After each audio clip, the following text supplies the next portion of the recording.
Assalamualaikum warahmatullahi wabarakatuh. Perkenalkan, nama saya Andika Aziz Prasetyo. Saya kuliah di Universitas Pamulang, mengambil jurusan Teknik Informatika dengan NIM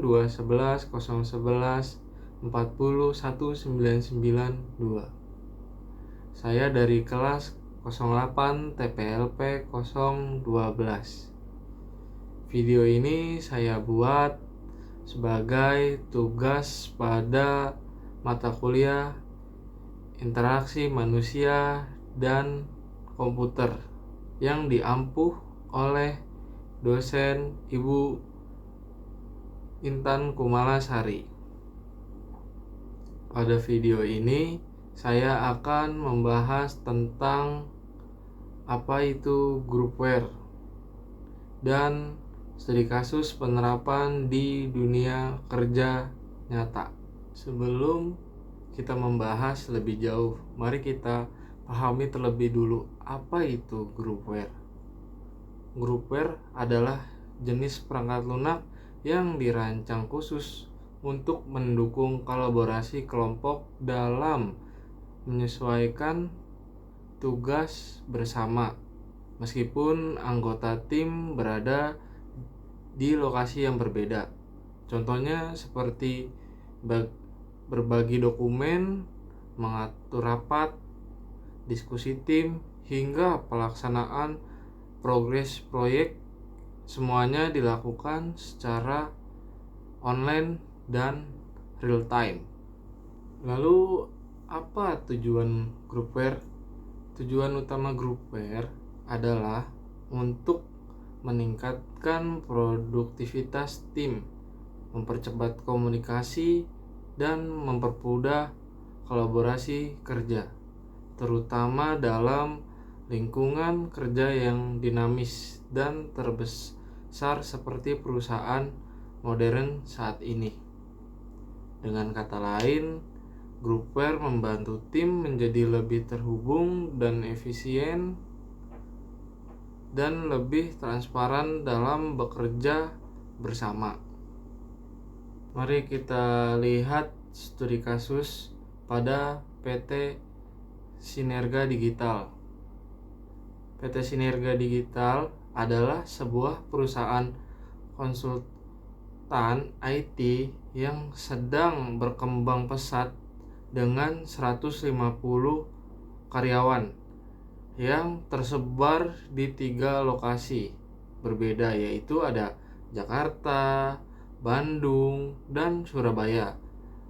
Tim proyek seringkali melihat anggota dari lokasi yang berbeda dan berinteraksi dengan klien dari berbagai latar belakang. Kolaborasi ini yang efektif menjadi kunci keberhasilan proyek-proyek mereka saat ini. PT Sinerga Digital menghadapi beberapa tantangan dalam kolaborasi, seperti yang pertama itu komunikasi yang tidak efisien. Misal seperti email menumpuk dan sering terjadi miscommunication. Yang kedua, manajemen dokumen kacau, sulit menemukan versi terbaru dan banyaknya dokumen yang diduplikat. Yang ketiga yaitu koordinasi rapat sulit, menjadwalkan rapat lintas lokasi sangat memakan waktu yang panjang. Yang keempat ini kurang transparan program proyek, manajer proyek kesulitan memantau suatu pekerjaan. Manajemen perusahaan perlu menyadari bahwa groupware bisa menjadi solusi untuk mengatasi permasalahan tersebut. Kita masuk ke soal. Soal yang pertama ini yaitu berdasarkan tantangan yang dihadapi PT Sinergi Digital, identifikasi 3 jenis fitur groupware yang paling krusial untuk diimplementasikan. Jelaskan mengapa masing-masing fitur tersebut penting dalam konteks permasalahan yang ada. Fitur yang pertama itu komunikasi terintegritas. Mengapa penting? Karena salah satu tantangan utama yang dihadapi perusahaan ini adalah komunikasi yang tidak efisien, terutama melalui email yang sering menumpuk dan membingungkan. Fitur komunikasi terintegrasi seperti chat, video call, dan channel diskusi akan memungkinkan komunikasi yang lebih cepat, jelas, dan terdokumentasi, khususnya untuk tim lintas lokasi seperti yang ada di Jakarta, Bandung, dan Surabaya. Dengan komunikasi yang real time dan terorganisir, miskomunikasi bisa dikurangi dan kolaborasi tim menjadi lebih efisien. Nah, fitur yang kedua itu manajemen dokumen terpusat. Karena saat ini dokumen proyek PT Sinergi Digital disimpan di berbagai tempat, baik di server lokal maupun di cloud pribadi, yang membuat sulit mencari meskipun versi terbaru dan rawan terjadi duplikat. Dengan manajemen dokumen terpusat, semua file akan tersimpan dalam suatu tempat, dapat diakses dengan mudah oleh seluruh tim, dan setiap perubahan dapat dilacak dengan jelas. Ini akan sangat membantu dalam menjaga konsistensi data, menghemat waktu pencarian file, serta meningkatkan akurasi dalam pengerjaan proyek. Yang ketiga yaitu penjadwalan dan perancangan proyek. Karena salah satu tantangan lain adalah sulitnya menentukan jadwal rapat yang cocok serta kurangnya transparansi terhadap progres kerja anggota tim. Dengan mengimplementasikan 3 fitur secara terintegrasi, PT Sinerga Digital akan mampu mengatasi hambatan utama yang mereka hadapi dan menciptakan lingkungan kerja yang lebih produktif dan terhubung meskipun secara geografis berjauhan. Hasilnya, koordinasi lintas tim ini dan pelaporan progres menjadi lebih mudah, transparan, dan terdokumentasi dengan baik.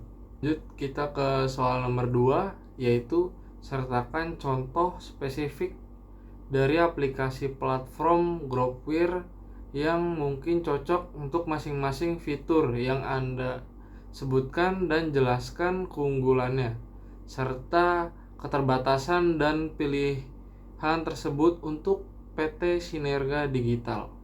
Nah, yang pertama ini ada komunikasi integrasi. Fitur ini memungkinkan anggota tim untuk berkomunikasi secara real time, baik melalui chat, panggilan suara, maupun video call dalam satu platform yang terorganisir. Contoh aplikasinya itu ada Microsoft Teams atau Slack. Nah, keunggulannya itu mendukung komunikasi secara cepat dan terstruktur, bisa integrasi dengan tools kerja lainnya.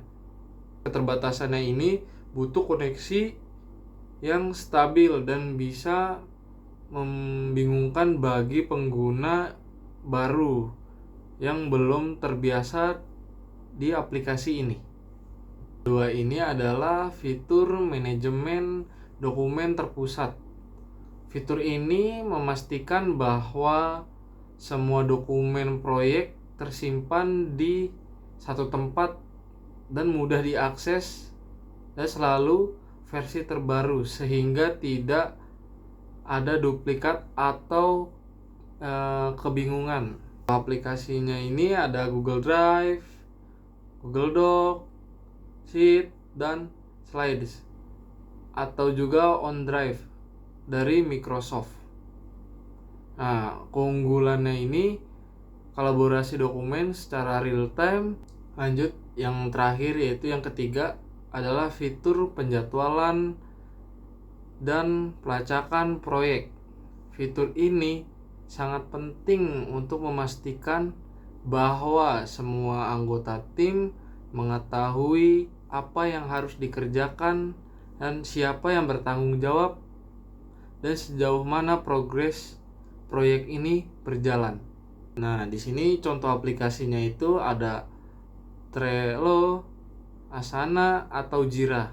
Nah, keunggulannya ini tampilan visual ini seperti papan Kanban, mudah digunakan dan mendukung pelacakan tugas secara detail. Nah, kekurangannya ini ada beberapa fitur lanjutan yang hanya tersedia di versi bayar. Jika ingin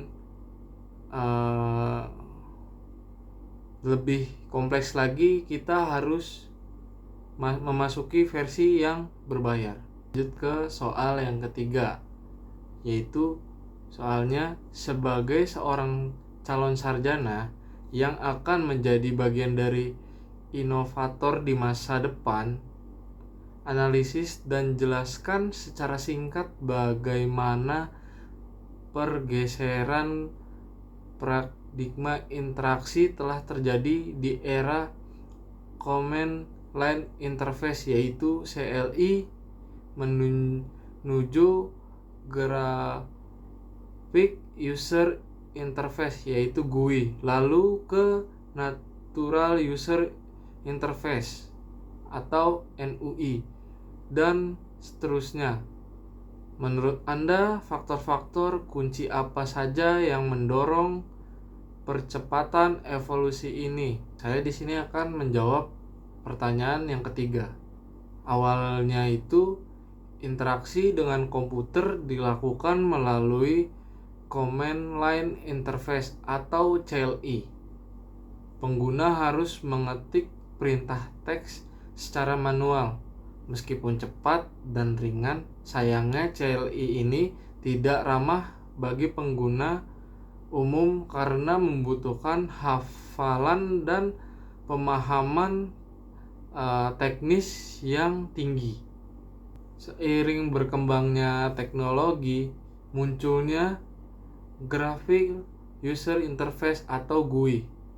Antarmuka ini menghadirkan ikon jendela dan menu yang bisa diklik menggunakan mouse. Nah, GUI ini membuat komputer jauh lebih mudah diakses oleh siapapun. Bahkan pengguna non-teknis pun bisa menggunakan ini. Kemudian kita masuk ke era Natural User Interface atau NUI. Ini adalah cara berinteraksi yang lebih alami, seperti menyentuh layar, berbicara dengan sistem virtual, atau menggunakan gerak tubuh. NUI ini dirancang agar manusia berinteraksi dengan komputer seperti berinteraksi dengan sesama manusia. Kini kita menuju ke era AI driven interface dan bahkan brain computer interface. Di komputer biasa memahami perintah kita secara alami, bahkan tanpa mengetik atau menyentuh apapun. Evolusi ini dipercepat oleh 3 hal utama, yaitu kemajuan perangkat keras seperti prosesor, layar sentuh, dan sensor. Nah, yang kedua, kebutuhan pengguna yang menginginkan kenyamanan dan efisiensi waktu. Nah, yang ketiga ini inovasi perangkat lunak seperti AI dan machine learning. Semua ini bertujuan untuk menjadikan interaksi manusia dan komputer semakin intuitif dan mudah diakses oleh semua kalangan. Demikian video pembahasan dari saya mengenai groupware pada studi kasus PT Sinerga Digital dan evolusi paradigma interaksi manusia dan komputer. Semoga materi yang saya sampaikan bermanfaat dan bisa menambah wawasan kita bersama. Terima kasih telah menyimak hingga akhir. Mohon maaf apabila terdapat kesalahan dalam penyampaian. Wassalamualaikum warahmatullahi wabarakatuh.